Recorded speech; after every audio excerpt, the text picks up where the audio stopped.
옛날 아주 먼 옛날에 호랑이가 담배를 피우고 까치가 말을 하던 그런 시절의 이야기입니다. 깊고 깊은 산골짜기를 굽이굽이 돌아 들어가면 맑은 물이 사계절 내내 마르지 않고 흐르는 평화로운 마을이 하나 숨어 있었습니다. 마을 뒤편으로는 병풍처럼 든든한 산들이 둘러쳐져 있었고 앞쪽으로는 넓은 들이 펼쳐져 있어 사람들은 대대로 농사를 지으며 순박하게 살아갔습니다.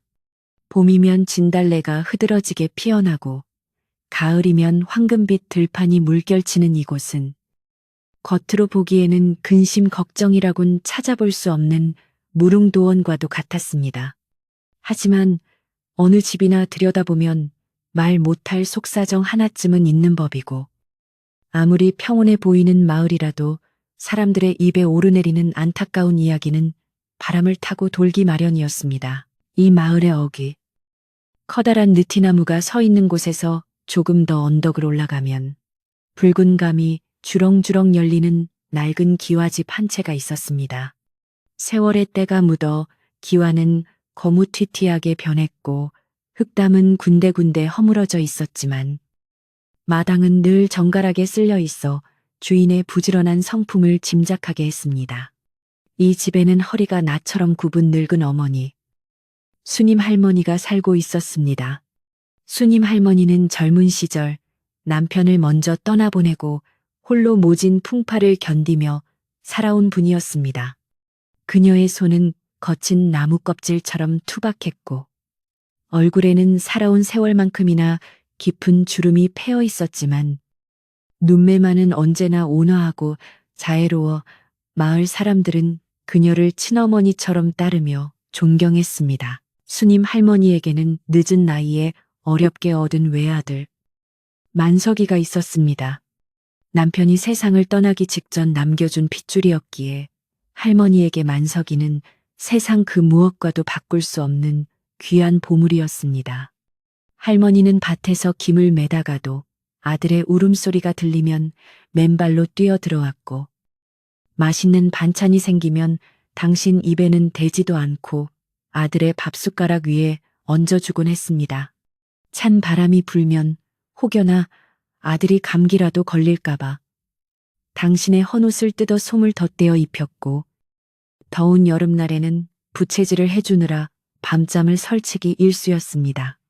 그렇게 만석이는 어머니의 눈물과 땀을 먹고 자라 어느덧 남부럽지 않은 건장한 청년으로 성장하게 되었습니다. 그러나 하늘도 무심하시지.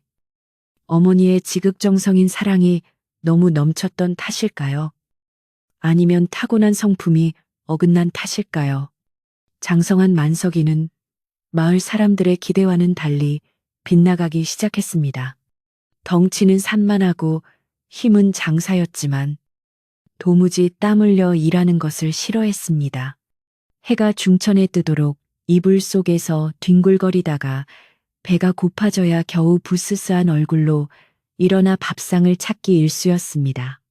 남들은 이른 새벽부터 논밭에 나가 허리를 굽히고 땅을 일구며 정직하게 땀을 흘리는데 만석이는 그저 그늘 밑에 누워 낮잠을 자거나 빈둥거리며 시간을 보내는 것이 하루 일과의 전부였습니다. 어느 늦가을 아침, 서리가 하얗게 내려앉은 마당으로 수님 할머니가 조용히 나옵니다.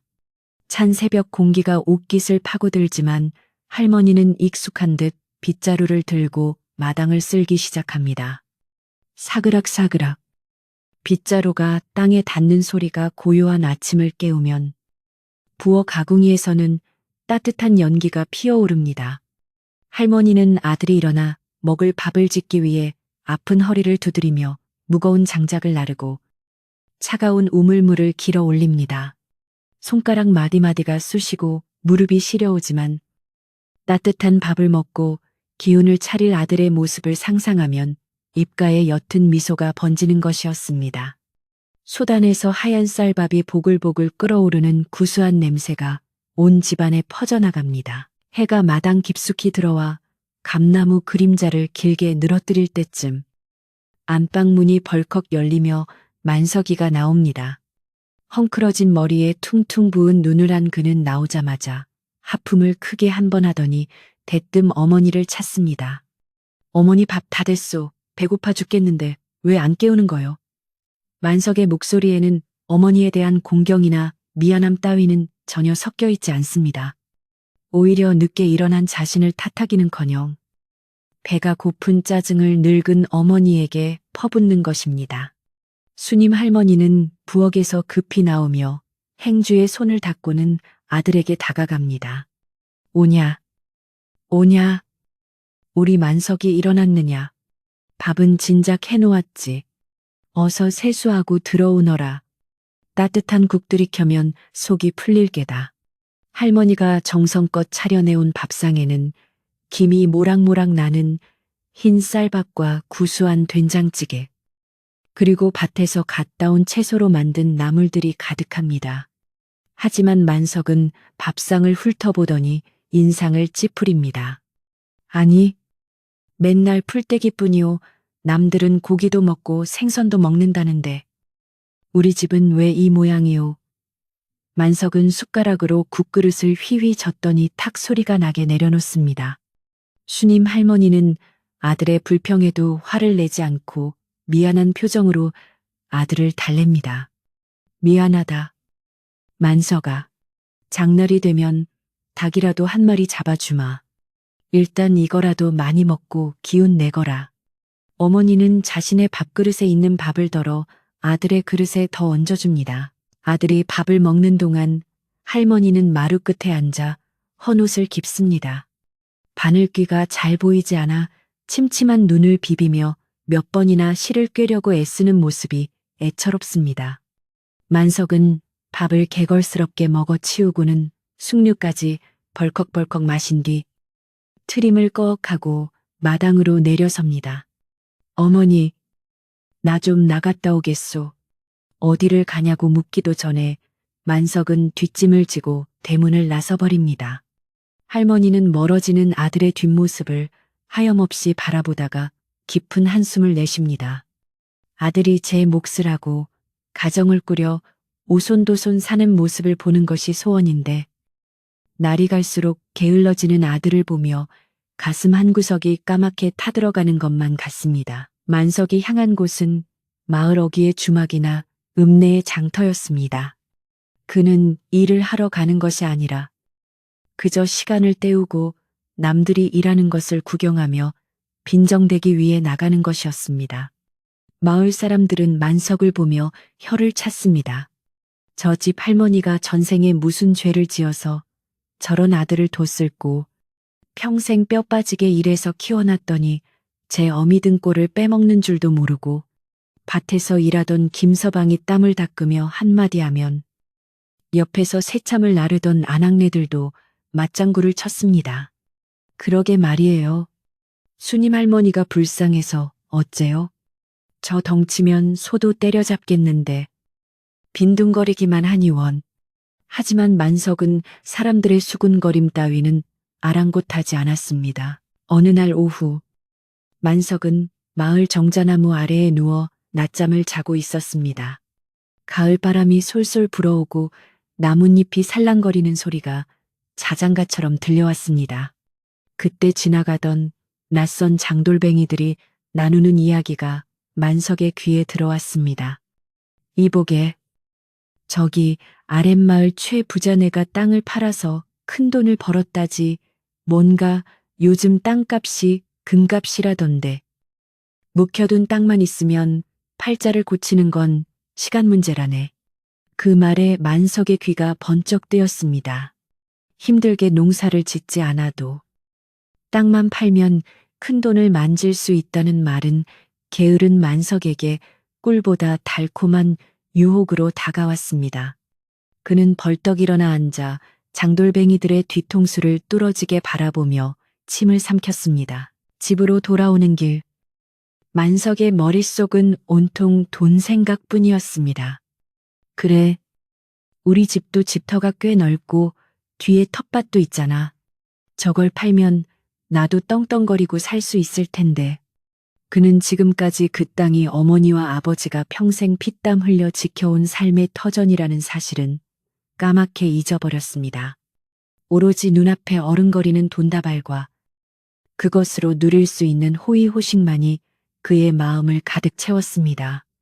집에 도착했을 때 어머니는 텃밭에서 쪼그리고 앉아 배추 벌레를 잡고 있었습니다. 굽은 등이 흙바닥에 닿을 듯 위태로워 보였지만 만석의 눈에는 그저 귀찮은 노동으로만 보였습니다. 어머니 만석이 큰 소리로 부르자 할머니가 깜짝 놀라 돌아봅니다. 오냐? 왔느냐? 배고프지 않느냐? 어머니는 흙 묻은 손을 앞치마에 닦으며 일어서려 하지만 관절이 굳어 한 번에 일어나지 못하고 비틀거립니다. 만석은 그런 어머니를 부축하기는커녕 마루에 걸터 앉아 다리를 꼬며 말합니다. 어머니, 우리 이 집이랑 밭이랑 다 팔아버립시다. 읍내 나가서 장사나 하면서 편하게 살자고요. 남들은 땅 팔아서 부자 됐다는데 우리는 언제까지 이 구질구질한 산골에서 흙만 파먹고 살 거요.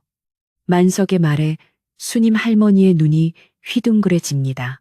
아니, 만석아, 그게 무슨 소리냐. 이 집과 땅이 어떤 것인데 팔자고 하느냐. 내 아버지가 피땀 흘려 마련한 것이고 우리 조상님들 혼이 깃든 곳이다. 굶어 죽는 한이 있어도 땅은 못 판다. 할머니의 목소리는 떨렸지만 단호했습니다. 땅은 농사꾼에게 목숨과도 같은 것이었습니다. 더구나 남편이 남기고 간 유일한 유산이자 아들에게 물려줄 마지막 보루였기에 할머니에게 땅을 판다는 것은 상상조차 할 수 없는 일이었습니다. 하지만 만석은 입을 삐죽거리며 불만을 토로했습니다. 조상님 혼이 밥 먹여줍니까? 나는 이제 지긋지긋하오. 흙냄새도 싫고 소똥 냄새도 싫소. 그날 밤 산골 마을에 어둠이 짙게 깔리고 집집마다 호롱불이 하나둘 켜졌습니다. 수님 할머니는 안방에서 바느질감을 무릎에 놓고 깊은 시름에 잠겼습니다. 아들이 철이 없다고는 생각했지만 집과 땅을 팔자고 덤벼들 줄은 꿈에도 몰랐습니다. 내가 자식을 잘못 키웠구나. 오냐오냐 했더니 무서운 줄 모르고 자랐어. 할머니는 바늘 끝에 찔린 손가락에서 피가 맺히는 줄도 모르고 한숨만 푹푹 내쉬었습니다. 창호지 문 밖으로 들려오는 바람 소리가 오늘따라 구슬프게 들렸습니다. 마치 앞으로 닥쳐올 거센 풍파를 예고하기라도 하듯 바람은 밤새도록 감나무 가지를 흔들어댔습니다. 반면 건너방에 누운 만석은 잠을 이루지 못하고 뒤척였습니다. 어머니의 반대에 부딪혔지만 그의 욕심은 오히려 더 커져만 갔습니다. 어머니는 늙어서 세상 물정을 몰라 이 산골에 박혀서 평생 고생만 하다가 죽을 작정인가. 나는 그렇게는 못 살아. 어떻게든 어머니를 설득해서 문서를 받아내야지. 그는 천장을 바라보며 상상의 나래를 펼쳤습니다. 기와집을 팔아 챙긴 돈으로 읍내에 나가 비단 옷을 입고 맛있는 술과 고기를 실컷 먹는 상상을 하니 입가에 실실 웃음이 새어나왔습니다. 효도라는 두 글자는 이미 그의 머릿속에서 지워진 지 오래였습니다. 오직 자신의 편안함과 쾌락만이 중요할 뿐이었습니다. 다음 날 아침이 밝았지만 집안의 공기는 예전과 달랐습니다. 팽팽한 긴장감이 감돌았습니다. 수님 할머니는 여느 때처럼 아침상을 차렸지만 만석은 밥을 먹는 둥 마는 둥 하더니 젓가락으로 밥그릇을 툭툭 쳤습니다. 어머니, 생각 좀 해보셨소. 어차피 어머니 돌아가시면 다 내 것이 될 텐데. 미리 좀 주시면 어디가 덧납니까? 밥상머리에서 할 소리가 아니었지만 만석은 서슴없이 독한 말을 내뱉었습니다. 할머니는 숟가락을 든 손을 부들부들 떨며 눈물을 삼켰습니다. 만석아, 밥 먹자. 밥상 앞에서 그런 소리 하는 거 아니다. 할머니는 애써 화를 누르며 달래보았지만 만석의 눈빛은 이미 탐욕으로 번들거리고 있었습니다. 이 집 마당 한 구석에는 오래된 장독대들이 옹기종기 모여 있었습니다. 할머니가 정성껏 담근 된장, 고추장, 간장이 익어가는 그곳은 집안의 보물창고나 다름없었습니다. 만석은 마당을 서성거리며 장독대를 발로 툭툭 걷어찼습니다. 이까짓 것들이 무슨 소용이야. 돈이 최고지. 쨍그랑 하는 소리와 함께 작은 옹기 하나가 깨졌습니다. 할머니가 놀라서 뛰어나왔지만 만석은 아랑곳하지 않고 대문을 박차고 나가버렸습니다. 깨진 옹기 조각 사이로 흘러나온 간장이 마른 땅을 검게 적셨습니다. 그것은 마치 수님 할머니의 타들어가는 속마음처럼 검고 씁쓸한 흔적이었습니다. 만석이 마을로 내려가자 동네 개들이 컹컹 짖어댔습니다. 예전에는 꼬리를 흔들던 개들도 만석에게서 풍기는 살벌한 기운을 감지한 모양이었습니다. 만석은 마을 회관 앞 평상에 앉아있는 노인들을 곁눈질로 훔쳐보며 침을 뱉었습니다. 에이, 재수없어. 늙은이들만 우글거리는 이 마을. 내가 곧 떠나고 만다. 그의 마음속에는 이미 마을도 어머니도 추억도 없었습니다. 오로지 자신의 욕망을 채우기 위한 계획만이 탐리를 틀고 있었습니다. 그는 장터에서 만났던 그 낯선 사내들을 찾아가기로 마음먹었습니다. 그들이라면 어머니 몰래 땅을 팔 방법을 알려줄지도 모른다는 헛된 희망을 품고 말입니다. 하늘은 맑고 푸르렀지만 수님 할머니의 집 지붕 위로는 보이지 않는 먹구름이 몰려오고 있었습니다. 마당의 감나무에서 잘 익은 홍시 하나가 툭 하고 바닥으로 떨어져 붉게 터졌습니다. 그 붉은 자국이 왠지 모를 불길함을 자아내며 보는 이의 가슴을 서늘하게 만들었습니다. 만석의 불효는 이제 막 싹을 틔웠을 뿐이고 그 뿌리는 점점 더 깊고 단단하게 자라나 어머니의 가슴을 조여올 준비를 하고 있었습니다. 고요하던 산골 마을에 곧 닥쳐올 거대한 파도를 예감하지 못한 채 무심한 가을바람만이 낡은 기와 지붕을 스치며 우우 소리를 낼 뿐이었습니다. 읍내 장터는 이른 아침부터 몰려든 사람들로 발 디딜 틈 없이 북적거렸습니다. 여기저기서 물건을 흥정하는 소리, 짐승 우는 소리, 엿 장수의 가위질 소리가 뒤섞여 활기찬 소음을 만들어내고 있었습니다. 만석은 그 시끌벅적한 인파 속을 헤집고 다니며 괜히 어깨에 힘을 주고 걸었습니다. 주머니에는 엽전 몇 푼 없었지만 마음만은 이미 천하를 호령하는 부자라도 된 양거드름을 피웠습니다. 그는 고소한 기름 냄새가 풍겨나오는 국밥집 앞을 서성거리다가 침을 꿀꺽 삼키며 주막 평상 한 구석에 자리를 잡고 앉았습니다. 탁한 막걸리 한 사발을 시켜놓고 지나가는 사람들을 구경하는데 맞은편에 앉아있던 낯선 사내가 은근슬쩍 말을 걸어왔습니다. 비단 옷을 말끔하게 차려입은 폼이 예사롭지 않아 보이는 사내였습니다. 젊은이, 관상을 보니 아주 큰 부자가 될 상인데 어찌 이런 시골 구석에서 썩고 있는가. 자네 눈빛을 보니 보통 내기가 아니구먼. 사내의 달콤한 말은 만석의 귀에 쏙 들어왔습니다. 만석은 짐짓 모르는 척하면서도 입꼬리가 올라가는 것을 감출 수 없었습니다. 사내는 슬그머니 만석의 술잔에 술을 채워주며 목소리를 낮췄습니다. 내 한양에서 큰 장사를 하는 사람인데 요즘 땅값이 천정부지로 솟고 있어. 자네 혹시 집이나 땅 문서 가지고 있는가? 그거 한 장이면 자네 인생이 송두리째 바뀔 걸세. 기와집 짓고 하인 부리며 떵떵거리며 사는 거지. 만석의 눈이 번쩍 뜨였습니다. 꿈에서나 그리던 호화로운 생활이 바로 눈앞에 다가온 것만 같았습니다. 사내의 꼬임에 넘어간 만석은 시간 가는 줄 모르고 술을 들이켰습니다. 술 기운이 오르자 사내의 말은 더욱 그럴싸하게 들렸고 어머니가 지키려는 땅 문서는 그저 낡은 종이 조각으로만 보였습니다. 그렇소. 내가 그깟 문서 하나 못 챙길 위인이 아니오. 우리 어머니가 좀 꽉 막혀서 그렇지. 내 말 한마디면 다 해결돼요. 만석은 큰 소리를 뻥뻥 쳤지만 속으로는 어떻게 어머니를 구슬려 문서를 빼낼지 궁리하느라 머리가 복잡했습니다. 사내는 만석의 어깨를 두드리며 부추겼습니다. 그래야 사내대장부지. 자네가 큰돈을 쥐고 오면 자네 어머니도 결국엔 좋아하실 걸세. 늙어서 고생하는 것보다 편하게 모시는 게 진짜 효도 아니겠나. 해가 서산으로 뉘엿뉘엿 넘어가고 장터의 파장 분위기가 감돌 때쯤 만석은 비틀거리는 걸음으로 집을 향했습니다. 술에 취해 세상이 빙글빙글 도는 와중에도 머릿속에는 오직 집문서 세 글자만이 또렷하게 박혀 있었습니다. 집으로 가는 길에 만나는 마을 사람들은 만석의 흐트러진 모습을 보고 슬금슬금 피했습니다.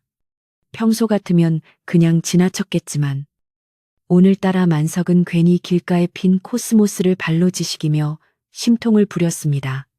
아름답게 물든 저녁 노을조차 만석의 눈에는 그저 핏빛처럼 붉고 성가시게만 보였습니다. 그의 마음속에는 이미 탐욕이라는 시커먼 괴물이 자라나 이성을 집어삼키고 있었기 때문입니다. 집에 도착하자마자 만석은 대문을 발로 차며 들어갔습니다. 어머니 나왔소. 고요하던 집안이 만석의 고함 소리에 화들짝 놀란 듯 정막이 깨졌습니다. 부엌에서 저녁을 준비하던 수님 할머니가 급히 달려 나왔습니다. 아이고, 만석아, 술을 얼마나 마신 게냐. 얼굴이 불그락푸르락하구나. 어서 들어가서 꿀물이라도 한 그릇 하거라. 할머니는 아들의 냄새나는 입을 막으며 걱정스레 살폈지만 만석은 어머니의 손길을 거칠게 뿌리쳤습니다. 꿀물은 됐고 그 문서 어디 뒀소. 장롱 깊숙이 숨겨둔 거 내가 다 아오. 어서 내놓으시오. 만석의 눈에는 핏발이 서 있었고 목소리는 짐승의 울음소리처럼 거칠었습니다. 수님 할머니의 가슴이 철렁 내려앉았습니다. 며칠 전에 그 이야기가 술주정이 아니었다는 사실에 눈앞이 캄캄해졌습니다. 만석아, 제발 정신 좀 차려라. 그 땅은 내 아버지 목숨 값이다. 그걸 팔면 우리는 뿌리 뽑힌 나무 신세가 되는 거야. 할머니는 아들의 옷자락을 붙잡고 애원했습니다. 하지만 만석은 들은 척도 하지 않고 안방으로 성큼성큼 들어갔습니다. 그는 장롱문을 활짝 열어젖히고 옷가지들을 마구잡이로 꺼내 던지기 시작했습니다. 곱게 개어놓은 무명 저고리와 할머니의 낡은 치마들이 방바닥에 나뒹굴었습니다. 어디다 숨겼어. 이 늙은이가. 진짜. 만석은 이불장까지 뒤지며 방안을 쑥대밭으로 만들었습니다. 할머니는 바닥에 주저앉아 엉엉 울기 시작했습니다. 아이고, 내 팔자야. 자식 잘못 키운 죄로 이게 무슨 꼴이냐. 여보, 나 좀 데려가오. 어머니의 통곡 소리가 담장을 넘어 골목길까지 퍼져나갔습니다. 그러나 만석은 아랑곳하지 않고 서랍을 뒤집어 엎으며 난동을 피웠습니다. 우는 소리 좀 그치시오. 재수 없게시리. 어차피 내가 쓸 돈인데 왜 이렇게 안 내놓고 버티는 거요? 만석은 벽장 속에 손을 집어넣어 더듬거리다가 손에 잡히는 것이 없자 홧김에 옆에 있던 반연고리를 집어 던졌습니다. 바늘과 실이 사방으로 흩어지고 할머니의 소중한 물건들이 만석의 발 아래 짓밟혔습니다. 옆집에 사는 김씨, 아지매가 담 너머로 이 소란을 듣고 깜짝 놀라 밖으로 나왔습니다. 아이고, 저 집 아들내미가 또 시작이네. 수님 할머니 불쌍해서 어쩌나. 김씨 아지매는 발을 동동 구르며 안타까워했지만 덩치 큰 만석이 행패를 부리는 곳에 감히 끼어들 엄두를 내지 못했습니다. 그녀는 급히 옆집 박씨네 대문을 두드렸습니다. 이보게, 박씨, 저기 만석이네 집 좀 봐. 아들이 술 먹고 와서 집을 다 때려 부수는 모양이야. 어쩌면 좋아 소문은 순식간에 마을 전체로 퍼져나갔습니다. 우물가에 모인 아낙네들은 물동이를 내려놓고 수군거렸고 들판에서 돌아오던 남정네들도 혀를 차며 만석네 집 쪽을 쳐다보았습니다. 그 착하던 수님 할머니가 무슨 죄가 있다고 저런 망나니를 뒀을꼬. 그러게 말이야. 어릴 때는 그래도 인사성도 밝고 착하더니 머리 굵어지면서 아주 딴판이 되었어. 마을 사람들의 걱정과 비난이 섞인 목소리가 저녁 연기처럼 마을을 감쌌습니다. 사람들은 하나같이 만석을 욕하면서도 혹시나 자신들에게 불똥이 튈까봐 직접 나서지는 못하고 발만 동동거렸습니다. 그 시각 만석은 끝내 문서를 찾지 못하고 마루로 나와 씩씩거리며 숨을 몰아쉬고 있었습니다. 방 안에서는 할머니의 흐느낌 소리만이 끊어질 듯 이어지고 있었습니다. 만석은 분이 풀리지 않는지 마당에 있는 장작을 발로 차며 화풀이를 해댔습니다. 이 소식은 마을에서 가장 연로하고 덕망이 높은 박영감의 귀에도 들어갔습니다. 박영감은 젊은 시절 서당 훈장을 지냈던 분으로 마을의 대소사를 관장하며 사람들의 존경을 한 몸에 받는 어른이었습니다. 그는 긴 곰방대를 입에 물고 심각한 표정으로 사랑방에 앉아 있었습니다. 허허, 세상 말세로다. 자식이 부모에게 행패를 부리다니. 이는 천륜을 어기는 중죄야. 박영감은 하인 아이를 불러 엄한 목소리로 말했습니다. 너 지금 당장 가서 만석놈을 데려오너라. 내 놈에게 따끔하게 일러줄 말이 있다. 아이는 겁을 집어먹은 표정으로 고개를 끄덕이고는 만석네 집으로 달려갔습니다. 만석은 마루에 걸터앉아 씩씩거리고 있다가 박영감이 부른다는 아이의 말을 듣고 코웃음을 쳤습니다. 그 늙은 영감이 나를 왜 훈계라도 하시겠다고 처음에는 무시하려 했으나 마을 어른의 호출을 거역했다가는 마을에서 완전히 매장될 수도 있다는 생각에 억지로 몸을 일으켰습니다. 그는 비틀거리는 걸음으로 박영감의 집으로 향했습니다. 박영감의 사랑방에는 은은한 묵향이 감돌고 있었고 촛불 하나가 어두운 방을 밝히고 있었습니다. 만석이 문을 열고 들어서자 박영감은 눈을 감고 있다가 천천히 뜨며 만석을 쏘아보았습니다. 그 눈빛이 어찌나 형형하고 위엄이 있던지 만석은 순간 술이 확 깨는 듯 했습니다. 네 이놈, 만석아, 네가 사람의 탈을 쓰고 어찌 어미에게 그런 짓을 한단 말이냐. 박영감의 목소리는 낮았지만 천둥 소리처럼 방 안에 울려 퍼졌습니다.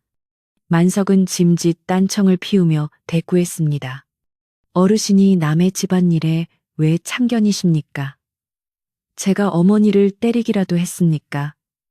그저 집안 살림 좀 상의한 것뿐입니다. 만석의 뻔뻔한 태도에 박영감은 혀를 찼습니다. 네 눈에 도끼가 가득하구나. 부모의 눈에 눈물을 내면 그 눈물은 피가 되어 자식의 앞길을 막는 법이다. 하늘이 무섭지도 않으냐. 박영감은 곰방대로 바닥을 탁 치며 호통을 쳤습니다. 하늘 흥.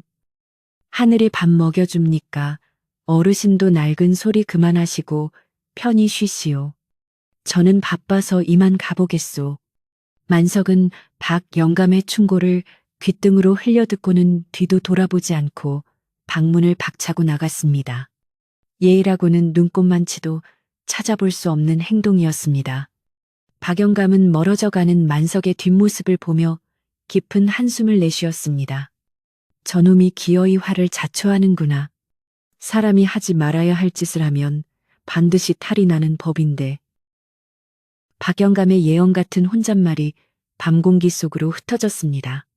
마을의 개들이 멀리서 구슬프게 짖어대고 밤하늘에는 먹구름이 달을 가리기 시작했습니다. 집으로 돌아온 만석은 어머니가 방문을 걸어 잠그고 쥐 죽은 듯이 있는 것을 보고 더욱 화가 났습니다. 어디 평생 문 걸어 잠그고 살아보시오. 내가 못 찾아낼 줄 알고 그는 마당에 침을 깬 뱉고는 자신의 방으로 들어갔습니다. 하지만 잠이 올 리가 없었습니다. 머릿속에는 온통 장터에서 사내가 했던 말, 눈앞에 아른거리는 돈다발, 그리고 자신을 무시하는 듯한 마을 사람들의 눈빛이 뒤엉켜 돌아갔습니다. 두고 봐라. 내가 반드시 이 집을 팔아버리고 보란듯이 성공할 테다. 그는 죄책감 대신 오기와 도끼를 품으며 이를 갈았습니다. 그날 밤 수님 할머니는 불도 켜지 않은 컴컴한 방에서 조상님들의 위패를 모신 벽을 향해 엎드렸습니다. 조상님, 죄송합니다. 제가 자식을 잘못 가르쳐 집안을 말아먹게 생겼습니다. 부디 저 못난 놈을 용서해 주시고 제 목숨을 거두어 가시더라도 이 집만은 지키게 해 주십시오. 할머니의 간절한 기도는 밤새도록 이어졌습니다. 눈물로 얼룩진 할머니의 얼굴은 촛농처럼 녹아내리는 듯했고 그 슬픔의 깊이는 잴 수조차 없었습니다. 하지만 밖에서는 차가운 바람만이 문풍지를 때리며 윙윙거릴 뿐 누구 하나 따뜻한 위로의 말을 건네는 이는 없었습니다. 다음 날부터 만석의 행동은 더욱 교묘하고 악랄해졌습니다.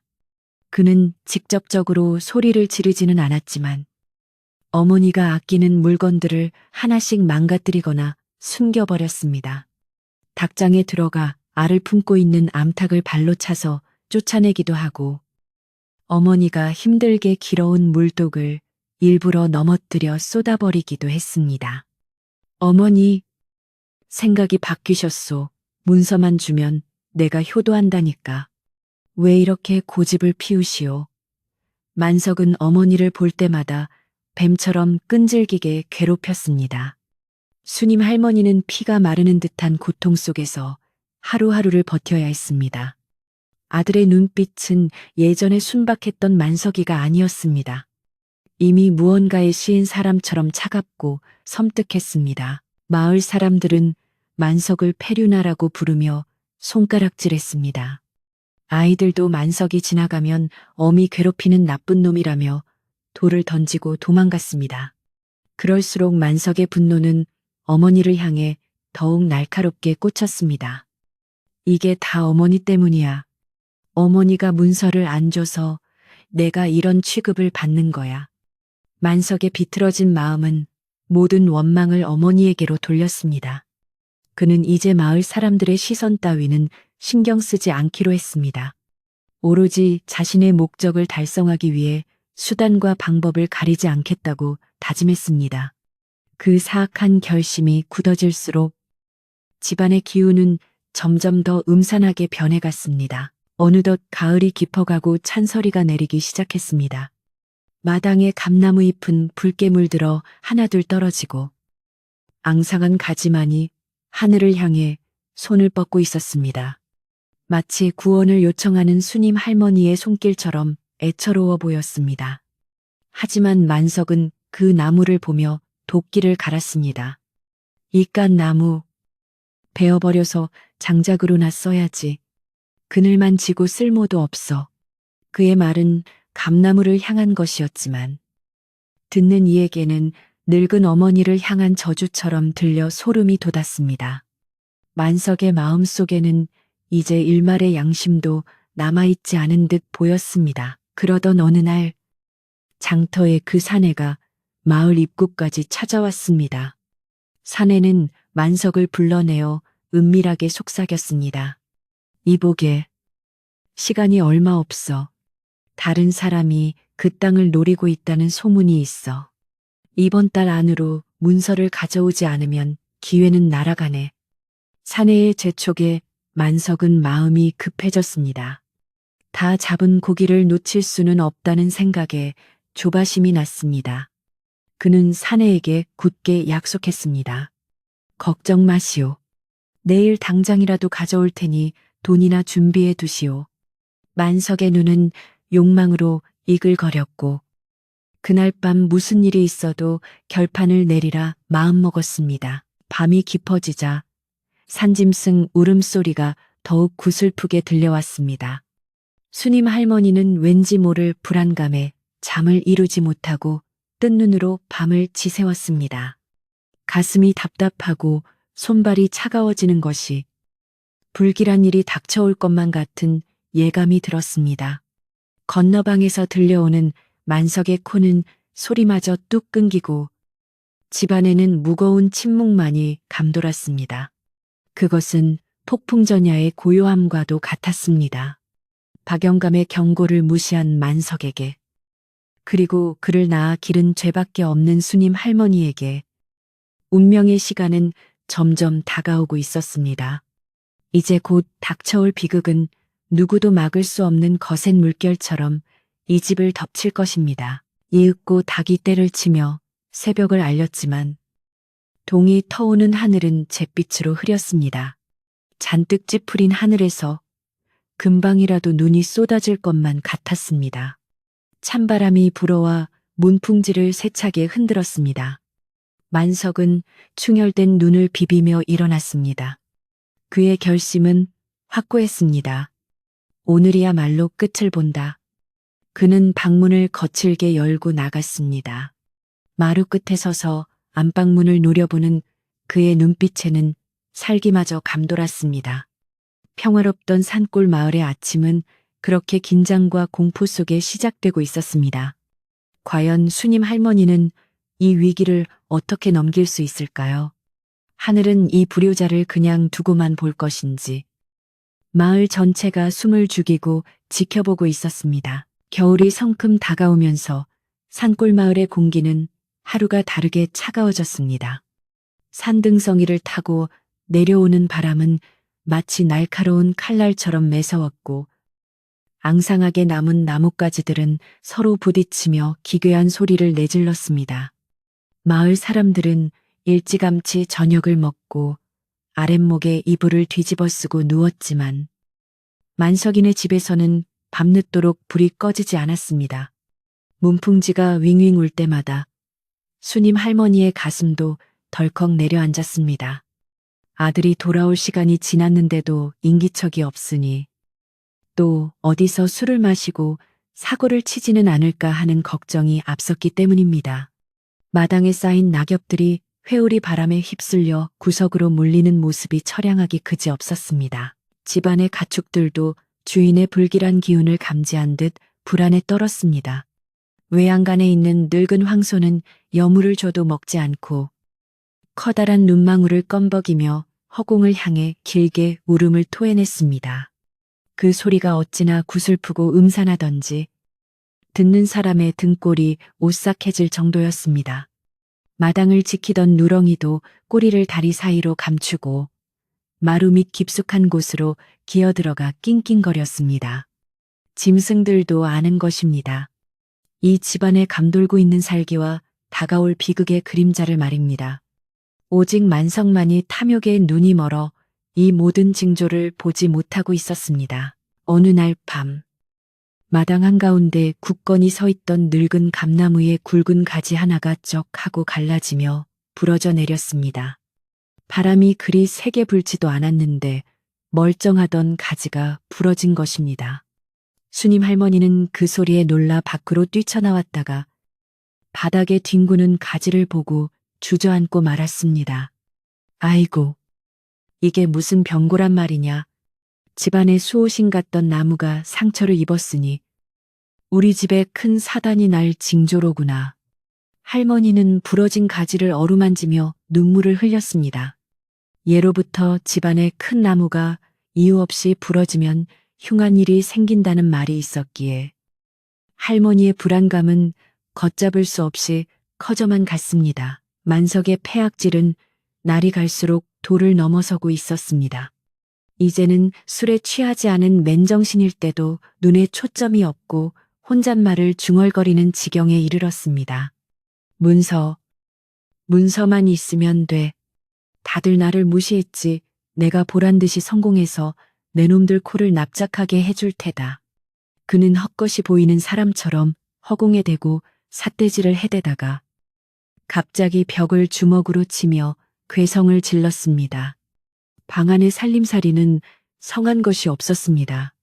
문짝은 덜렁거리고 장판은 찢어졌으며 벽지는 곳곳이 뜯겨나가 흉물스럽게 변해 있었습니다. 그 모든 파괴의 흔적은 만석의 황폐해진 마음을 그대로 보여주는 듯했습니다. 순임 할머니는 아들의 마음을 돌리기 위해 마지막으로 정성을 다해보기로 결심했습니다. 팥죽을 쑤기로 한 것입니다. 예로부터 붉은 팥은 사악한 기운을 물리치고 애군을 막아준다고 믿어왔습니다. 할머니는 광에 들어가 가장 좋은 팥을 골라냈습니다. 한 알 한 알 썩은 것을 골라내고 깨끗한 물에 씻으면서 아들의 마음에 낀 시커먼 욕심도 이 팥물처럼 씻겨나가기를 간절히 빌었습니다. 차가운 우물물에 손이 빨갛게 얼어터져도 할머니는 멈추지 않았습니다. 비나이다. 비나이다. 천재신명님, 제발 우리 만석이 정신 좀 차리게 해주십시오. 옛날의 착한 아들로 돌아오게 해주십시오. 부엌 아궁이에 불을 지피자 타닥타닥 장작 타는 소리가 고요한 정적을 깨웠습니다. 솥안에서 팥이 끓으면서 구수한 냄새가 퍼져나가기 시작했습니다. 할머니는 팥이 푹 무를 때까지 주걱으로 젓고 또 저었습니다. 뜨거운 김이 얼굴을 덮치고 땀방울이 맺혔지만 할머니는 아들이 이 죽을 먹고 마음을 녹일 생각만 하며 정성을 쏟았습니다. 찹쌀가루를 익반죽하여 새알심을 빚는 손길에는 어머니의 사랑이 가득 담겨 있었습니다. 동글동글 빚어진 새알심은 마치 할머니의 눈물방울처럼 보였습니다. 팥죽이 보글보글 끓어오르는 소리는 마치 어머니의 타들어가는 속마음이 끓는 소리 같았습니다. 해가 완전히 저물고 어둠이 짙게 깔릴 무렵 드디어 팥죽이 완성되었습니다. 할머니는 김이 모락모락 나는 팥죽을 정갈한 사기 그릇에 가득 담았습니다. 붉은 팥죽 위에 하얀 새알심이 동동 떠 있는 모습이 먹음직스러웠습니다. 할머니는 소반의 팥죽과 시원한 동치미 한 그릇을 받쳐 들고 안방으로 향했습니다. 마침 대문 밖에서 비틀거리는 발자국 소리와 함께 만석이 들어오는 소리가 들렸습니다. 어머니 문 열어 나왔소. 만석의 목소리는 잔뜩 쉬어 있었고 술 냄새가 진동을 했습니다. 할머니는 심호흡을 한번 크게 하고 떨리는 손으로 방문을 열었습니다. 만석이 방으로 들어서자 찬바람이 훅 하고 끼쳐들어와 방 안의 온기를 앗아갔습니다. 그는 흙투성이가 된 신발을 신은 채로 방바닥을 밟고 들어와 털썩 주저앉았습니다. 젠장. 밖이 왜 이렇게 추워. 불 좀 덧대지 않고 뭐했소. 만석은 춥다고 투덜거리며 애굣은 이불을 걷어찼습니다. 할머니는 조심스럽게 소반을 아들 앞에 내려놓았습니다. 만석아, 추운데 고생했다. 옛날에 네가 좋아하던 팥죽을 쑤었다. 이거 뜨끈하게 한 그릇 먹고 속 좀 풀려무나. 애군도 좁고 마음도 편안해질 게다. 할머니의 목소리는 애처로울 정도로 부드러웠습니다. 하지만 만석은 팥죽 그릇을 쳐다보지도 않았습니다. 그의 시선은 오로지 장롱과 어머니의 표정을 살피는 데에만 꽂혀 있었습니다. 팥죽, 지금 죽 따위가 목구멍으로 넘어가게 생겼소. 내가 오늘 장터에서 무슨 꼴을 당했는지 아시오. 돈 없다고 술집에서 쫓겨났단 말이오. 만석은 씩씩거리며 어머니에게 대들었습니다. 그 문서, 오늘 당장 내놓으시오. 안 그러면 내가 이 집 확 불질러 버릴 거요. 농담 아니오. 그의 눈은 붉게 충혈되어 있었고 입가에는 거품까지 물고 있었습니다. 그것은 사람의 얼굴이라기보다 굶주린 늑대의 형상에 가까웠습니다. 만석아, 제발. 이 어미 소원이다. 이 죽 한 숟갈만이라도 뜨고 이야기하자. 네가 어릴 때 아프면 내가 이 죽을 쑤어 먹이지 않았느냐. 그러면 씻은 듯이 낫곤 했지 않느냐. 할머니는 눈물로 호소하며 숟가락을 아들의 손에 쥐어주려 했습니다. 어머니의 따뜻한 손이 만석의 차가운 손에 닿는 순간 만석은 마치 불에 데인 듯 화들짝 놀라며 손을 뿌리쳤습니다. A씨 귀찮게 하지 말고 저리 치우란 말이오. 만석의 고함 소리가 방안을 쩌렁쩌렁 울렸습니다. 그는 분노를 참지 못하고 벌떡 일어났습니다. 그 순간 끔찍한 일이 벌어졌습니다. 이성을 잃은 만석이 발길질로 밥상을 걷어차 버린 것입니다. 와장창하는 요란한 소리와 함께 사기 그릇이 산산조각이 났습니다. 뜨거운 팥죽이 방바닥으로 쏟아지며 사방으로 튀었습니다. 붉은 팥죽은 마치 선혈이 낭자한 것처럼 방바닥을 붉게 물들였습니다. 그 뜨거운 죽 국물이 수님 할머니의 손등과 발등에도 튀었습니다. 아뜨고 할머니는 비명을 지르며 뒤로 물러났지만 몸보다 마음이 더 뜨겁게 타들어갔습니다. 아들이 밥상을 걷어찼다는 사실. 그것은 더 이상 돌아올 수 없는 강을 건넜다는 의미였습니다. 방바닥에 엎어진 팥죽에서 피어오르는 김 사이로 만석이 거칠게 숨을 몰아쉬고 있었습니다. 그는 자신이 무슨 짓을 했는지 깨닫지도 못하는 듯했습니다. 오히려 깨진 그릇 조각을 밟으며 으르렁거렸습니다. 이까짓 죽으로 나를 구슬리려 하지 마시오. 나는 이제 어린애가 아니오.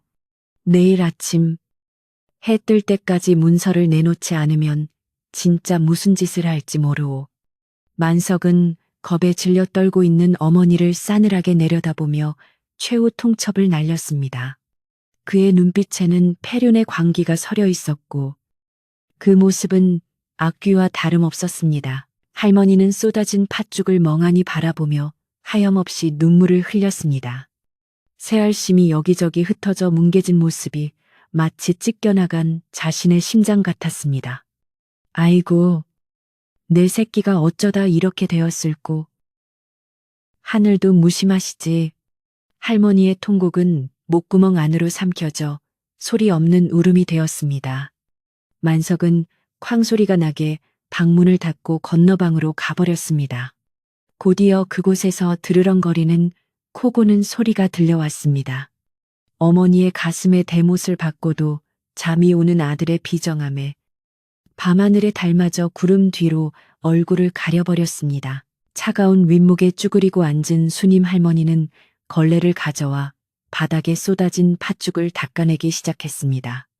뜨거운 죽에 된 손등이 쓰라리고 아파왔지만 할머니는 아픔을 느낄 겨를도 없었습니다. 바닥을 닦는 걸레질 한 번에 눈물 한 방울이 떨어지고 또 한 번에 한숨이 터져 나왔습니다. 조상님, 이 불쌍한 놈을 어찌합니까? 내일이면 정말 큰일이 날 텐데 저를 데려가시고 제발 아들은 용서해 주십시오. 할머니는 밤새도록 걸레를 빨고 또 빨며 바닥에 붉은 얼룩을 지우려 애썼지만 이미 마음에 깊게 베어버린 상처는 지워지지 않았습니다. 밖에서는 겨울바람이 더욱 거세게 몰아쳤습니다. 나뭇가지들이 창호지 문을 긁어대는 소리가 마치 누군가 문을 열라고 재촉하는 소리처럼 들렸습니다. 마을의 개들도 오늘따라 짖지 않고 숨을 죽였습니다. 온 세상이 숨을 멈추고 이 집안의 비극을 지켜보는 듯 했습니다. 수님 할머니는 벽에 걸린 남편의 사진을 바라보며 속삭였습니다. 여보, 보고 있어. 만석이가 당신 닮아서 고집은 센데 마음이 여려서 나쁜 친구들 늪에 빠진 거요. 내가 잘못 키워서 그래요. 다 내 탓이오. 어머니의 사랑은 끝이 없어서 이 지경이 되어서도 아들을 감싸고 자책할 뿐이었습니다. 새벽이 다가오면서 기온은 더욱 떨어져 방 안에 떠놓은 자릿기 밤에 마시려고 둔 물과 꽁꽁 얼어붙을 정도였습니다. 수님 할머니는 뜬 눈으로 밤을 지새우며 다가올 아침이 영원히 오지 않기를 바랐습니다. 하지만 무심한 시간은 흘러 동쪽 하늘이 서서히 푸르스름하게 밝아오기 시작했습니다. 그 여명은 희망의 빛이 아니라 심판의 시간이 다가왔음을 알리는 서늘한 신호였습니다. 이제 만석이 일어나면 어젯밤의 약속대로 모든 것을 끝장내려 할 것입니다. 집안에는 폭풍 전의 고요함만이 무겁게 가라앉아 있었습니다. 이윽고 닭울음 소리가 새벽 공기를 갈랐습니다. 꽃기요, 그 소리가 유난히 날카롭게 들렸습니다. 건너방에서 부스스 일어나는 소리가 들려오자 수님 할머니의 심장은 쿵쾅거리며 요동치기 시작했습니다. 만석이 문을 열고 마루로 나오는 소리가 들렸습니다. 어머니 일어났소. 문서 준비됐소. 아침부터 들려오는 아들의 목소리에는 어젯밤보다 더 지독한 도끼가 서려 있었습니다. 그는 이제 더 이상 물러설 곳이 없다고 생각하며 마지막 패악을 부릴 준비를 마친 상태였습니다. 마당으로 나온 만석은 서리가 하얗게 내린 장독대를 보며 심호흡을 했습니다. 차가운 공기가 폐부 깊숙이 들어왔지만 그의 머릿속 열기는 식힐 수 없었습니다. 그는 마당 구석에 놓인 직에 작대기를 집어들었습니다. 만약 어머니가 끝까지 문서를 주지 않는다면 이 집을 다 부수고서라도 찾아낼 작정이었습니다. 그의 그림자가 새벽빛을 받아 길게 늘어졌는데 그 모양이 마치 악마의 형상처럼 흉측하게 일그러져 보였습니다. 마을 사람들도 하나둘 잠에서 깨어 이 불길한 기운을 감지하고 대문 틈으로 만석네 집을 훔쳐보기 시작했습니다. 수님 할머니는 옷매무새를 단정히 하고 방문을 열었습니다. 그녀의 품속에는 집문서가 들어 있었습니다. 하지만 그것은 아들에게 주기 위함이 아니라 목숨을 걸고서라도 지키겠다는 결의의 표현이었습니다. 할머니의 눈빛은 슬프지만 단호했습니다. 만석아, 이리 오너라. 네가 정 그렇게 원한다면 내 말을 먼저 들어라. 할머니의 목소리는 떨렸지만 위엄이 있었습니다. 마당에 마주선 모자무즈 사이에는 팽팽한 긴장감이 흘렀습니다. 하늘에는 먹구름이 몰려와 해를 가리고 바람마저 숨을 죽인 채 이들의 마지막 대치를 지켜보고 있었습니다. 만석은 지게 작대기를 바닥에 쿵 찍으며 소리쳤습니다. 말은 필요 없소. 문서만 주면 돼요. 어서 내놓으시오. 그는 한 발짝 한 발짝 어머니를 향해 다가갔습니다. 그의 발걸음마다 마당에 흙먼지가 일었습니다. 수님 할머니는 뒷걸음질 치지 않고 아들을 똑바로 쳐다보았습니다. 네 이놈, 이것이 내 아비의 피요. 네 어미의 살이다. 이것을 팔아먹는 것은 부모를 팔아먹는 것과 같다. 할머니의 호통에 만석의 얼굴이 일그러졌습니다. 이제 곧 터질 화산처럼 만석의 분노는 정점을 향해 치닫고 있었습니다. 과연 하늘은 이 폐륜의 현장을 두고만 볼 것인가? 아니면 어떤 징벌을 내릴 것인가? 모든 것이 결정될 순간이 코앞으로 다가왔습니다. 날이 완전히 밝았지만 만석이 내 마당에는 여전히 어둡고 차가운 그림자가 드리워져 있었습니다. 동네 사람들은 하나둘씩 밭으로 나가는 대신 웅성거리는 소리가 들리는 만석네 집 담장 너머로 모여들었습니다. 담장 위로 고개를 내민 사람들의 눈에는 걱정과 두려움, 그리고 호기심이 뒤섞여 있었습니다.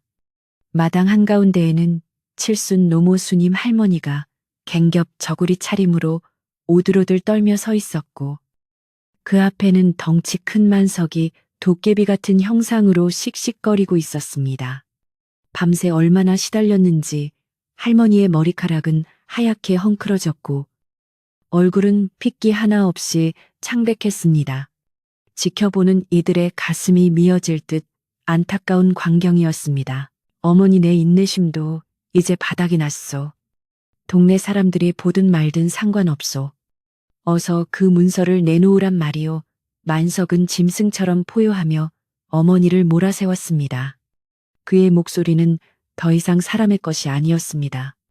욕망에 사로잡힌 악귀의 울부짖음과도 같았습니다. 수님 할머니는 옷고름을 꽉 쥐고 뒤로 물러서지 않았습니다. 안 된다. 네가 나를 죽이고 가져간다면 모를까. 내 눈에 흙이 들어가기 전에는 절대 안 된다. 이 땅은 네 목숨줄이다. 이놈아 할머니의 단호한 거절에 만석의 이성은 툭 하고 끊어져 버리고 말았습니다. 그는 더 이상 앞뒤를 가릴 처지가 아니었습니다. 구경하던 마을 사람들 사이에서 아이고, 저러다 진짜 큰일 나겠네. 누가 좀 말려야 하는 거 아니야. 라는 수군거림이 퍼져나갔습니다. 하지만 눈에 살기를 띠고 날뛰는 만석을 감히 막아서려는 사람은 아무도 없었습니다. 그때 만석이 마당 한 구석에 있던 직에 작대기를 집어 던지고는 성큼성큼 어머니에게 다가갔습니다. 좋소. 정 그렇게 나온다면 내가 힘으로라도 빼앗겠소. 늙은 몸으로 얼마나 버티나 봅시다. 만석은 어머니의 멱살을 잡으려 손을 뻗었습니다. 수님 할머니는 비명을 지르며 주저앉았고 사람들은 일제히 숨을 멈추고 그 끔찍한 광경을 지켜보았습니다. 이 부르막심한 놈 하늘이 두렵지도 않으냐.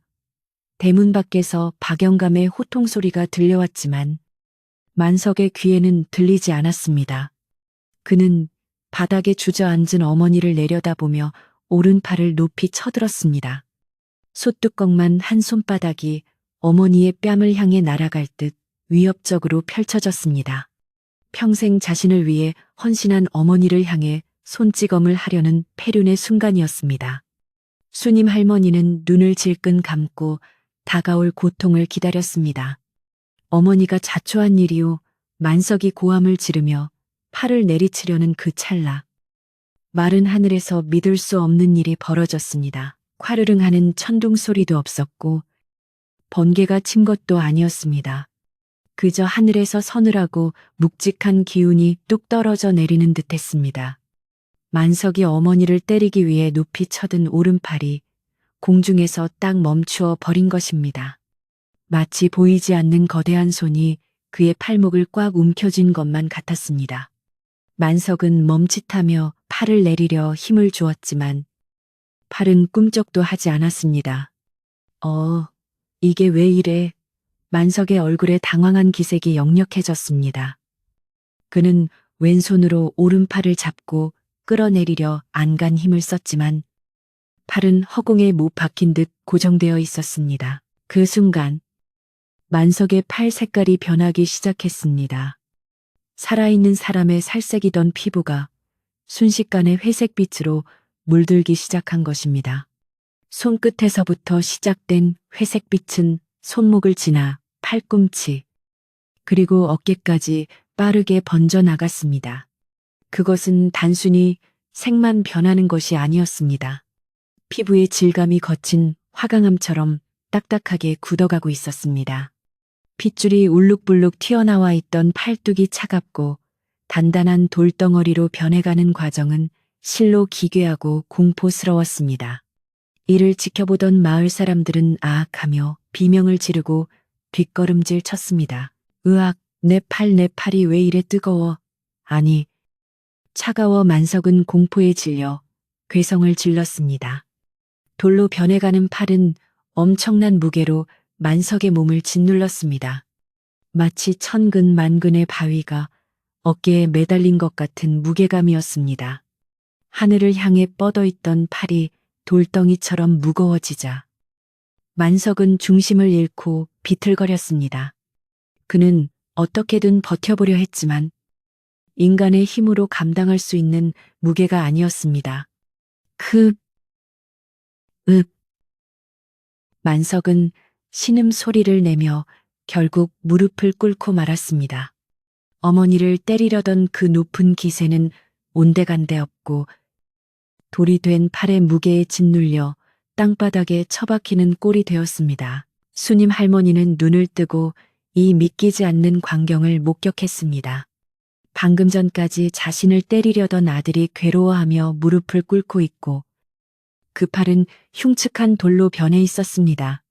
만석아, 이게 무슨 일이냐? 할머니는 놀란 가슴을 부여잡고 아들에게 기어갔습니다. 할머니가 떨리는 손으로 아들의 팔을 만져보았습니다. 그것은 사람의 살이 아니었습니다. 얼음장처럼 차갑고 바위처럼 딱딱하며 거칠기가 짝이 없는 돌덩어리 그 자체였습니다. 아이고, 맙소사, 하늘이시여. 이게 무슨 날벼락입니까? 할머니는 돌이 된 아들의 팔을 붙잡고 통곡했습니다. 만석은 고통과 공포로 얼굴이 눈물범벅이 되었습니다. 어머니, 팔이 안 움직여요. 너무 무거워요. 끊어질 것 같아요. 살려주세요. 천하의 불효자. 만석이 갓난아기처럼 울부짖었습니다. 돌로 변한 팔은 어깨 관절을 찢어 놓을 듯 아래로 잡아당기고 있었고 그 고통은 뼈를 깎는 듯 했습니다. 하지만 팔은 바닥으로 축 처지지 않고 그가 어머니를 때리려던 그 각도 그대로 굳어서 그를 짓누르고 있었습니다. 그것은 마치 하늘이 네 죄를 네가 알라며 벌을 내리는 형상이었습니다.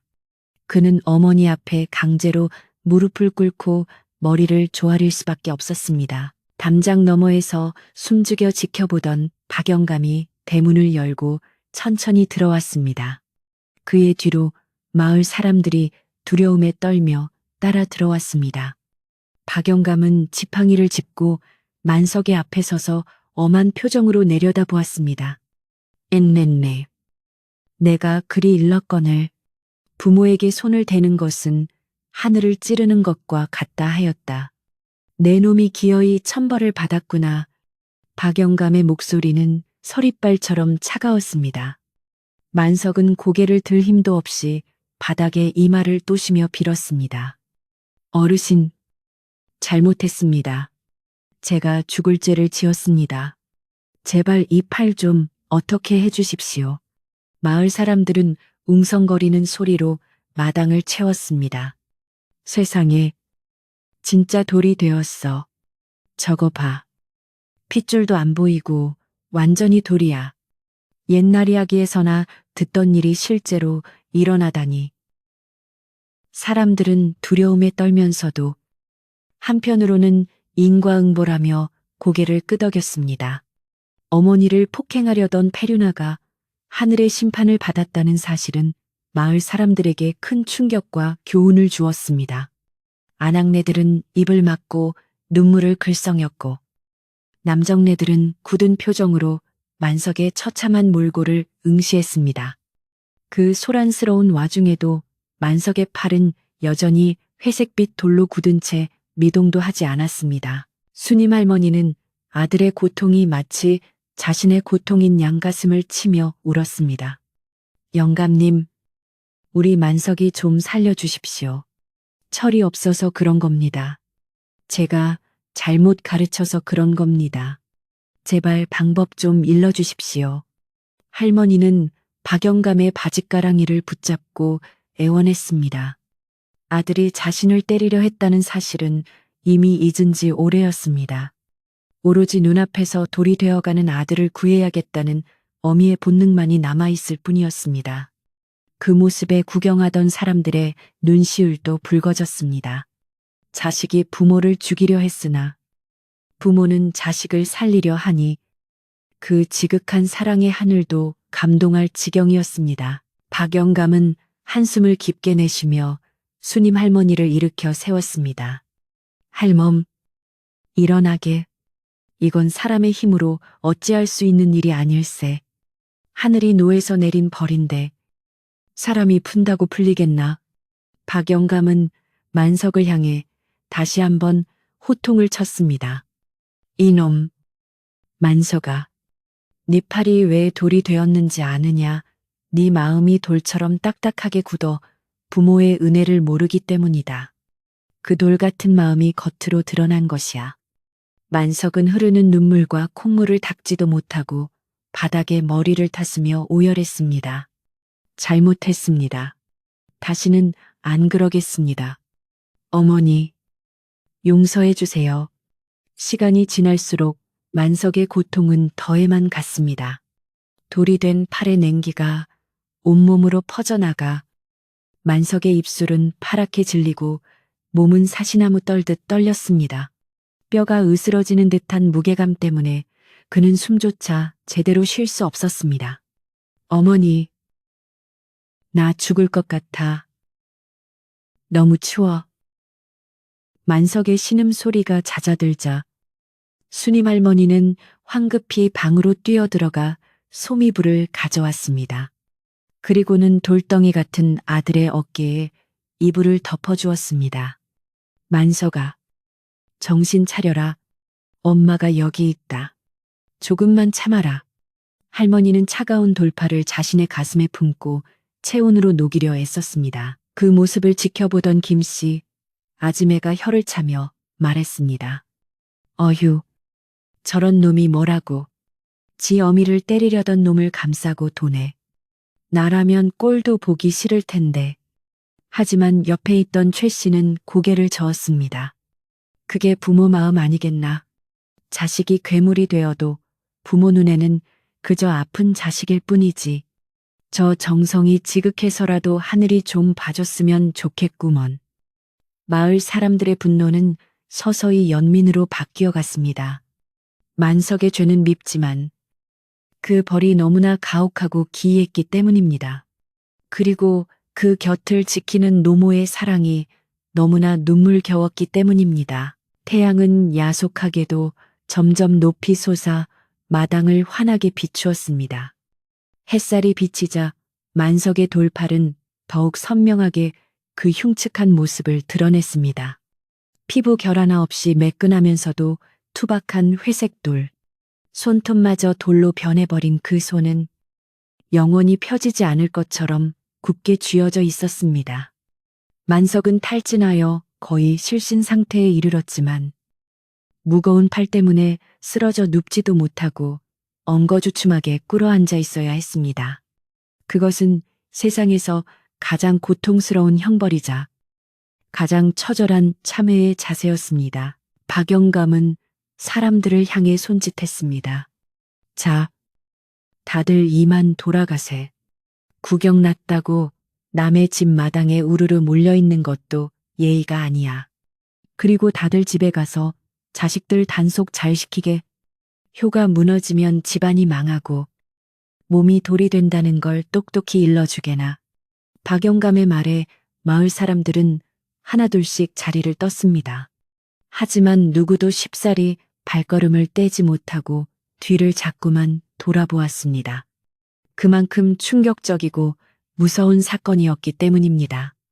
대문 밖으로 나가는 사람들의 등 뒤로 순임 할머니의 구슬픈 울음소리만이 길게 이어졌습니다. 마당에는 이제 늙은 어머니와 죄인된 아들 단둘만이 남았습니다. 바람이 우란히 불어와 마당에 뒹구는 깨진 사기 그릇 조각들을 스치고 지나갔습니다. 어젯밤 만석이 걷어찼던 그 팥죽 그릇의 파편들이었습니다. 만석은 흐릿해지는 의식 속에서 그 조각들을 바라보았습니다. 붉은 팥 자국이 묻은 조각들이 마치 자신의 찢겨진 양심처럼 보였습니다. 내가 왜 그랬을까? 어머니가 수어준 죽 한 그릇. 그게 뭐라고 걷어찼을까? 뒤늦은 후회가 밀려왔지만 굳어버린 팔은 꼼짝도 하지 않았습니다. 만석아, 내가 미안하다. 내가 너를 더 엄하게 키웠어야 했는데 오냐오냐해서 너를 이렇게 만들었구나. 순임 할머니는 아들의 머리를 쓰다듬으며 자책했습니다. 할머니의 따뜻한 손길이 닿자 만석은 왈칵 눈물을 쏟았습니다. 그동안 느끼지 못했던 어머니의 손길이 얼마나 따뜻하고 거친지 뼈저리게 느껴졌습니다. 그는 입술을 깨물며 속으로 외쳤습니다. 어머니, 잘못했습니다. 제가 짐승만도 못했습니다. 하지만 입 밖으로는 쉰소리만 새어나올 뿐이었습니다. 돌이 된 팔은 단순한 신체의 마비가 아니었습니다. 그것은 만석이 그동안 어머니에게 지은 모든 죄업의 무게였습니다. 그 무게를 견디며 그는 비로소 자신이 얼마나 큰 잘못을 저질렀는지, 어머니의 사랑이 얼마나 거대했는지를 깨닫기 시작했습니다. 고통은 그를 정화시키는 불과 같았습니다. 뼈를 깎는 아픔 속에서 그의 탐욕은 서서히 녹아내리고 그 자리에 인간으로서의 도리가 조금씩 싹트고 있었습니다. 하지만 과연 이 돌이 다시 살이 될 수 있을까요? 그것은 오직 하늘만이 아는 일이었습니다. 해가 중천에 떠올라 정오가 되자 그림자는 짧아지고 마당은 햇빛으로 가득 찼습니다. 하지만 만석이 꿇어앉은 자리만큼은 여전히 어두운 그늘 속에 있는 듯 했습니다. 수님 할머니는 부엌으로 가서 물 한 그릇을 떠왔습니다. 그리고 돌처럼 굳은 아들의 입에 조심스럽게 물을 흘려 넣어 주었습니다. 만석은 어머니가 주는 물을 받아 마시며 목구멍으로 넘어가는 그 시원함에 감사함을 느꼈습니다. 예전 같으면 물이 미지근하다고 타박했을 그 물이 지금은 생명수처럼 달게 느껴졌습니다. 이제 마을은 다시 조용해졌지만 그 고요함은 예전의 평화로움과는 달랐습니다.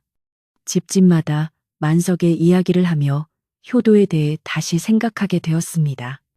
아이들은 부모님의 어깨를 주물러 드리고 며느리들은 시어머니의 말에 귀를 기울였습니다. 만석의 비극이 역설적으로 마을 전체에 효의 기운을 불러일으킨 셈이었습니다. 하지만 정작 만석네 집 마당에서는 여전히 처절한 참회와 기도가 이어지고 있었습니다.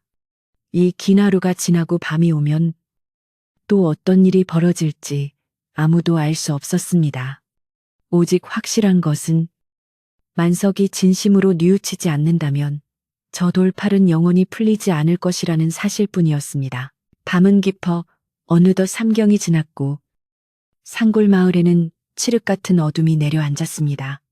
하늘에 떠있던 달조차 구름 뒤로 모습을 감추어 만석인의 마당은 그야말로 한 치 앞도 분간할 수 없는 캄캄한 정막 속에 잠겨 있었습니다.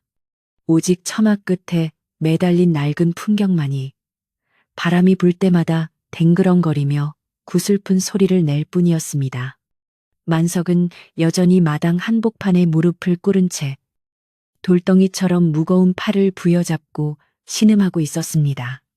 밤 공기가 살을 내는 듯 차가웠지만 그보다 더 고통스러운 것은 뼛속까지 파고드는 후회와 자책감이었습니다. 돌로 변한 팔에서 뿜어져 나오는 냉기는 그의 심장까지 얼어붙게 만들었고 그는 비로소 자신이 저지른 죄의 무게를 온몸으로 감당해내고 있었습니다. 수님 할머니는 방 안으로 들어가지 않고 아들의 곁을 지켰습니다. 대미불 하나를 가져와 아들의 떨리는 어깨에 덮어주고는 그 옆에 쪼그리고 앉아 밤새도록 기도를 올렸습니다. 천지신명님, 비나이다. 이 못난 어미가 죄가 많아 아들이 벌을 받는 것입니다. 제발 저 아이의 팔을 돌려주시고 차라리 제 팔을 가져가십시오. 할머니의 목소리는 쉬어 갈라졌지만 그 안에 담긴 간절함은 하늘을 찌를 듯 했습니다. 할머니는 차가운 장독대에서 정화수 한 그릇을 떠와 아들의 입가에 데워주었습니다. 만석은 어머니가 주는 물을 마시며 그 물이 자신의 더러운 욕심을 씻어내려 주기를 간절히 바랐습니다. 시간이 흐를수록 만석의 고통은 극에 달했습니다. 돌이 된 팔은 마치 천년 묵은 바위처럼 무거워져 어깨 관절이 뚝뚝 끊어지는 듯한 통증을 유발했습니다. 그는 고통에 몸부림치며 바닥에 이마를 대섰습니다. 어머니, 너무 아파요. 차라리 죽는 게 낫겠어요. 만석의 입에서 터져 나온 말은 비명이자 참회였습니다. 예전 같으면 어머니를 원망했겠지만 지금은 자신의 어리석음을 탓할 뿐이었습니다. 그깟 돈이 뭐라고, 그깟 땅이 뭐라고, 나를 낳아준 어머니에게 주먹을 휘둘렀단 말인가. 만석의 눈에서 뜨거운 눈물이 뚝뚝 떨어져 차가운 땅바닥을 적셨습니다. 그때 신기한 일이 일어났습니다. 만석이 진심으로 흘린 참회의 눈물이 땅에 닿자 꽁꽁 얼어붙었던 흙이 조금씩 녹기 시작한 것입니다. 하지만 만석은 그것을 알아채지 못하고 오로지 어머니를 향한 죄송함에 고개를 들지 못했습니다. 어머니, 제가 잘못했습니다. 만약 제 팔이 다시 돌아오지 않더라도 평생 어머니를 업고 다니며 속죄하겠습니다. 부디 저를 용서하지 마십시오. 만석의 목소리는 떨렸고 그 울림은 진심이었습니다. 그는 이제 더 이상 욕심 많은 건달이 아니라 죄를 뉘우치고 다시 태어나고자 하는 한 인간이 되어 있었습니다. 수님 할머니는 아들의 등을 쓰다듬으며 함께 울었습니다. 아니다. 내 새끼야. 네가 마음을 고쳐먹었으면 되었다. 나는 너를 원망하지 않는다. 부모가 어찌 자식을 미워하겠느냐. 할머니의 눈에서 떨어진 굵은 눈물방울이 만석의 돌처럼 굳은 팔 위로 톡 하고 떨어졌습니다. 그 순간 기적 같은 일이 벌어졌습니다. 어머니의 뜨거운 눈물이 차가운 돌 표면에 닿자마자 치익 하는 소리와 함께 하얀 김이 피어오르기 시작했습니다. 그것은 마치 얼음 위에 끓는 물을 부은 것과 같은 소리였습니다. 놀랍게도 어머니의 눈물이 닿은 곳에서부터 회색빛 돌이 서서히 옅어지기 시작했습니다. 딱딱하게 굳어있던 피부에 붉은 기운이 돌고 멈췄던 피가 다시 흐르는 듯 따뜻한 온기가 퍼져나갔습니다. 만석은 팔에서 느껴지는 간질거리는 느낌에 깜짝 놀라 고개를 들었습니다. 어머니 팔이 뜨거워요. 만석이 소리치자 할머니도 놀라서 아들의 팔을 부여잡았습니다.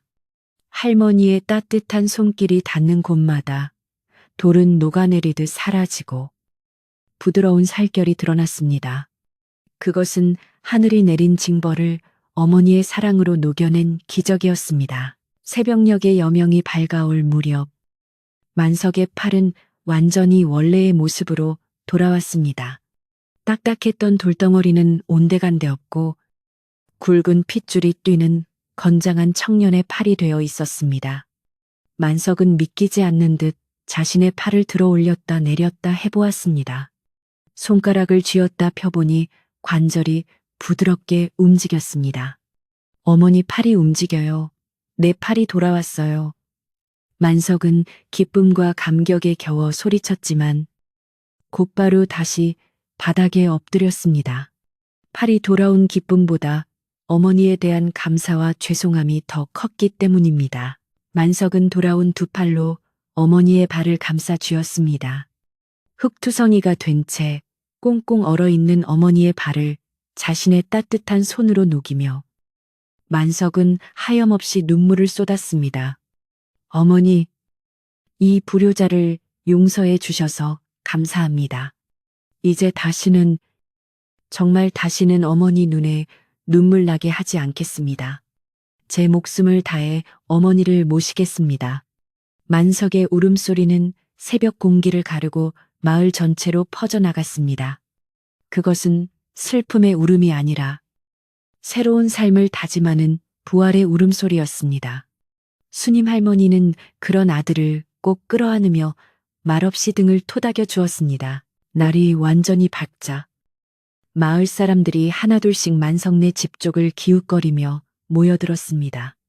밤새 큰 소리가 나지 않아 죽은 것은 아닌가 걱정했던 사람들은 마당에서 서로를 끌어안고 있는 모자의 모습을 보고 안도의 한숨을 내쉬었습니다. 박영감이 대문을 열고 들어와 만석의 팔을 확인하고는 허 웃었습니다. 하늘이 너의 진심을 알아보았구나. 그리고 네 어미의 지극정성이 하늘을 감동시킨 게야. 이제 그 팔은 내 것이 아니라 덤으로 얻은 것이니 평생 좋은 일에만 쓰도록 해라. 박영감의 덕담에 만석은 고개를 깊이 숙여 감사를 표했습니다. 그날 이후 만석은 완전히 다른 사람이 되었습니다. 그는 더 이상 늦잠을 자거나 술을 마시러 다니지 않았습니다.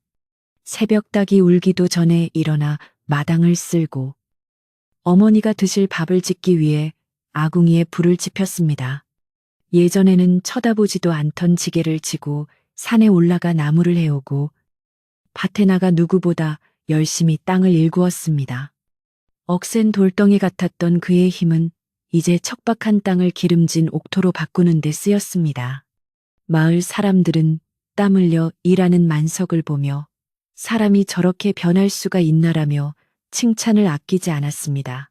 어느덧 혹독했던 겨울이 지나고 따스한 봄이 찾아왔습니다. 만석 내 집마당의 감나무에도 연두색 새순이 돋아나고 담장 밑에는 노란 개나리가 활짝 피어났습니다. 만석은 겨우내 망가졌던 집안 곳곳을 수리했습니다. 덜컹거리는 문짝을 고쳐 달고 찢어진 창호지를 새로 바르고 허물어진 흙담을 튼튼하게 다시 쌓았습니다. 그리고 마당 한편에는 어머니가 편히 쉴 수 있는 작은 평상도 하나 만들었습니다. 집이 깨끗해지자 집안에 감돌던 음산한 기운은 사라지고 대신 따뜻하고 밝은 햇살만이 가득 채워졌습니다. 장날이 되면 만석은 지게에 직접 농사지은 채소를 싣고 장터로 나갔습니다. 예전처럼 건달들과 어울려 술을 마시는 것이 아니라 땀 흘려 거둔 수확물을 팔아 어머니에게 드릴 맛있는 반찬거리를 사기 위해서였습니다. 그는 장터에서 비단 옷감을 파는 가게 앞을 지나다가 꼬깃꼬깃 모아둔 돈을 꺼내 어머니에게 드릴 고운 저고리 한 벌을 샀습니다. 우리 어머니 입으시면 꽃처럼 고우시겠지. 만석의 얼굴에는 바보스러울 정도로 순박한 미소가 번졌습니다. 장터 상인들도 이제는 만석을 효자 만석이라 부르며 덤을 얹어주곤 했습니다. 수님 할머니의 얼굴에도 웃음꽃이 피었습니다. 굽었던 허리가 조금은 펴진 듯했고 깊게 패였던 주름 사이로 평온함이 깃들었습니다. 할머니는 아들이 사다 준 새 옷을 입고 마을 회관에 나가 자랑을 늘어놓았습니다. 우리 만석이가 농사를 얼마나 잘 짓는지 몰라. 어제는 나 주려고 붕어찜을 해왔지 뭔가. 동네 안악들은 부러워하며 맞장구를 쳤습니다. 그러게 말이에요. 만석이 같은 효자가 또 어디 있겠어. 할머니는 이제 복 받으신 거예요. 칭찬을 들을 때마다 할머니는 먼 하늘을 바라보며 조상님들께 감사를 드렸습니다. 여름이 되어 감나무 잎이 무성해지자 만석은 어머니를 평상에 앉히고 부채질을 해드렸습니다. 어머니, 시원하십니까? 오냐? 시원하다. 네 덕분에 내가 호강을 누리는구나. 모자는 마주보고 앉아 옥수수를 쪄먹으며 도란도란 이야기를 나누었습니다. 과거의 아픈 기억은 이제 웃으며 이야기할 수 있는 옛일이 되었고 두 사람 사이에는 그 무엇으로도 끊을 수 없는 단단한 사랑의 끈이 이어져 있었습니다. 만석은 어머니의 주름진 손을 잡으며 마음속으로 다짐했습니다. 이 손이 흙으로 돌아가는 그날까지 절대로 이 손을 놓지 않겠노라고. 어느 맑은 가을 저녁 황금빛으로 물든 들판을 바라보며 만석과 수님 할머니는 저녁상을 마주했습니다. 밥상 위에는 뱁살로 지은 윤기 흐르는 하얀 밥과 구수한 된장찌개, 그리고 잘 익은 조기 한 마리가 올라와 있었습니다. 화려하지는 않지만 세상 그 어떤 진수성찬보다 따뜻하고 풍요로운 밥상이었습니다. 저녁 연기가 모락모락 피어오르는 굴뚝 아래로 귀뚜라미 울음소리가 정겹게 들려왔습니다. 만석은 밥 한 숟가락을 듬뿍 떠서 어머니의 밥그릇에 얹어드렸습니다. 어머니, 많이 드세요. 오냐, 너도 많이 먹거라. 일하느라 힘들었지. 할머니는 아들의 밥그릇에 생선살을 발라 올려주었습니다. 오고 가는 숟가락 속에 사랑이 싹트고 평온한 저녁 공기가 두 사람을 감싸 안았습니다. 하늘에는 둥근 보름달이 떠올라 마당을 환하게 비추었고 감나무 그림자는 이제 더 이상 흉측한 괴물이 아니라 든든한 수호신처럼 집을 지키고 서 있었습니다. 집안의 모든 것이 제자리를 찾았고 사람의 마음도 제자리를 찾았습니다. 그렇게 산골 마을의 밤은 깊어갔습니다. 만석의 이야기는 바람을 타고 이웃 마을로, 또 그 너머로 전해졌습니다. 부모에게 효도하면 복을 받고 불효하면 돌이 된다는 이 이야기는 오랫동안 사람들의 입에 오르내리며 교훈이 되었습니다. 하지만 만석에게 중요한 것은 남들의 칭찬이 아니었습니다. 지금 내 앞에 계신 어머니의 편안한 미소. 그것 하나면 충분했습니다. 방 안에서 들려오는 어머니의 고른 숨소리를 자장가 삼아 만석도 깊고 편안한 잠에 빠져들었습니다. 옛날, 아주 먼 옛날, 잠시 길을 잃었던 아들이 어머니의 사랑으로 다시 돌아온 이야기는 이렇게 끝을 맺습니다. 오늘 밤, 여러분도 부모님의 따뜻한 손을 한번 잡아보거나 마음속으로 감사의 인사를 전해보는 건 어떨까요? 그러면 꿈속에서라도 따뜻한 온기가 전해져 편안한 잠을 이룰 수 있을 것입니다. 밤하늘의 별들이 여러분의 꿈길을 지켜주기를 바라며 이만 이야기를 마칩니다. 모두 평안한 밤 되시길 바랍니다.